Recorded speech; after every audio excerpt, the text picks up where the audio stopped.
Continuing our coverage tonight on state budget cuts. Districts across the country being forced to tighten their belts once again. State lawmakers agreed on a budget on Tuesday with a 4% cut to education. 2 News anchor Dina Silk joins us live in the newsroom with reaction. Dina?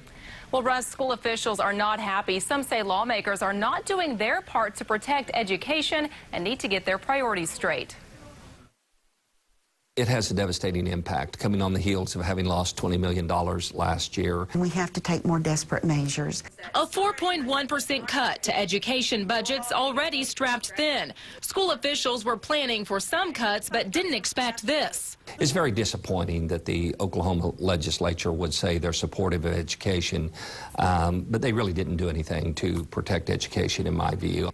Tulsa Superintendent Dr. Keith Ballard says TPS will lose more than $5 million, plus an additional $1.3 million since the state failed to honor an obligation to fund teacher health insurance. I'm sure that what is on people's minds would be, well, you're going to save $5 million a year as we implement Project Schoolhouse, and that's true. But those dollars really need to go back to providing the trade-ups that we talked about in the schools. Instead, TPS will lose more teachers. Ballard does not expect layoffs. Instead, teachers lost through attrition will not be replaced. It's the same story in Jinx. We're reviewing personnel, and we're reviewing, again, our services throughout our district. Jinx schools will lose another $2 million. Chief Financial Officer Nancy McKay says the district has cut everywhere it can. The only thing left is personnel. She should know next week how many teachers will have to be let go.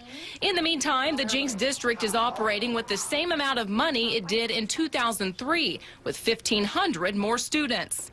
Is devastating to us and all the other schools in Oklahoma. We're not blaming anyone for this, but we certainly want the state to look at their priorities.